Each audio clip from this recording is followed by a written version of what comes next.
The paddock is buzzing, tension is thick, and the calendar might still say winter, but the real drama in MotoGP is unfolding off the track.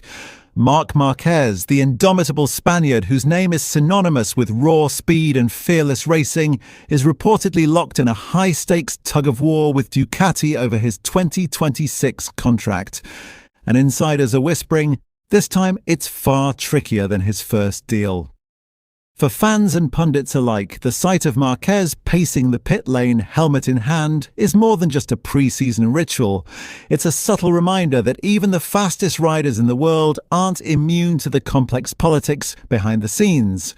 With Ducati's market dominance and a rulebook undergoing profound changes for 2026, the stakes couldn't be higher.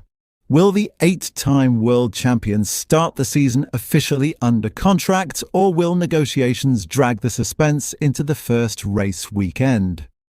Behind the glossy livery presentations and headline-grabbing press photos lies a far more intricate story. This is a battle of strategy, timing, and financial calculus, where the man from Cervera faces challenges beyond the racetrack, negotiating terms that are as technical as the GP25 he pilots. And as the world watches, Ducati insiders admit, extending Marquez's contract is proving more complicated than anyone anticipated. As MotoGP edges closer to the 2026 season, Marc Márquez and Ducati are taking their time to formalize an extension, aiming to finalize the deal before the first lights go out. Despite Marquez being a clear priority at Borgo Panigale, the official announcement has taken longer than expected, even as the 2027 contract market heats up with rival teams circling. Davide Tardossi, Ducati's team manager, has been refreshingly candid about the situation. "We are working to renew the world champion's contract," he confirmed during the 2026 livery presentation.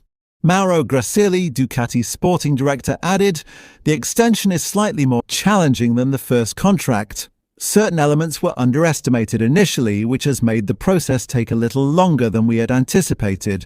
But we are on the right track. We are very close.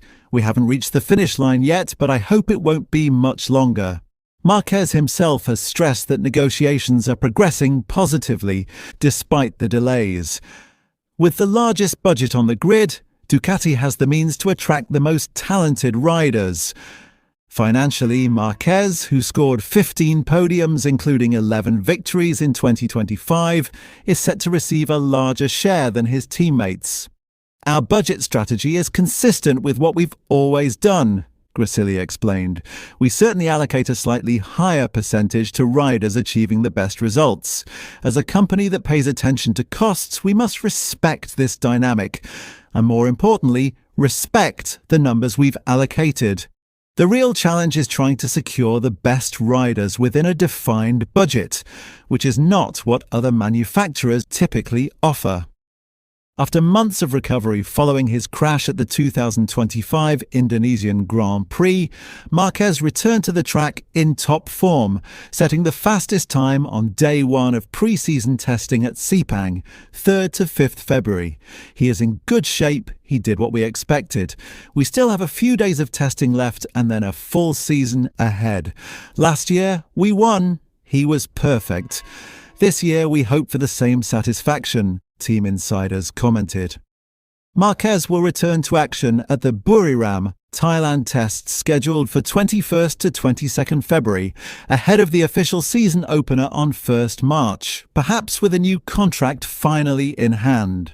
The world will be watching not just his lap times, but whether the Spaniard and Ducati can resolve one of the most delicate off-track negotiations in recent MotoGP history.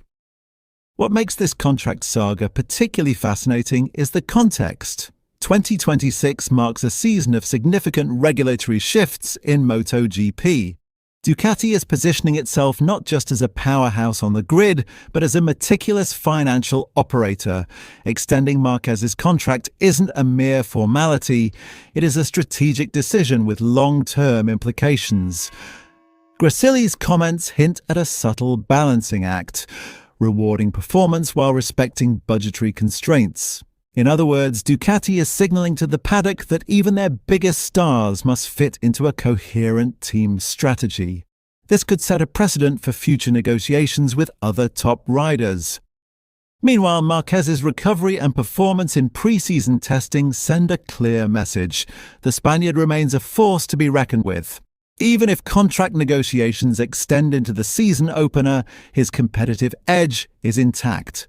Ducati's gamble, investing heavily in Marquez while navigating regulatory uncertainty, could pay off handsomely if the two-time Premier Class champion continues to deliver the results fans expect. In short, MotoGP 2026 may begin under the floodlights, but the real drama is being scripted in the boardrooms of Borgo Panigale. One thing is certain, Marquez isn't just racing for podiums. He's racing for his next contract, and the world is watching every twist of this high-octane negotiation. The uncertainty surrounding Marquez's contract has added an unexpected layer of intrigue to Ducati's pre-season narrative. While other teams have moved swiftly to announce lineups and technical upgrades, Borgo Panigale has kept fans and rivals guessing.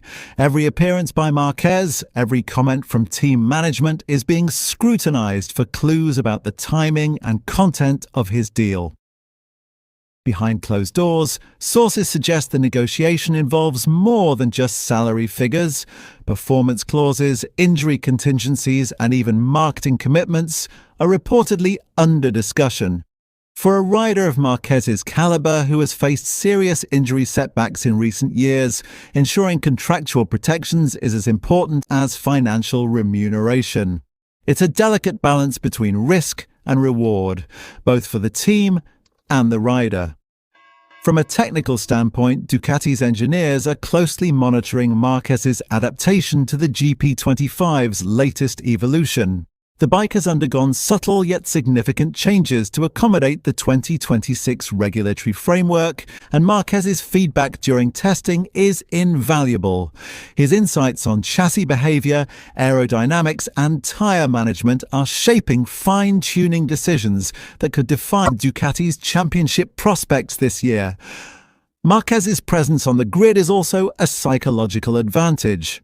Rival riders are acutely aware that when he is fully fit, he operates at a different intensity. Even if contractual uncertainties linger, the Spaniard's pre-season timesheets serve notice to competitors. He intends to be a title contender once more.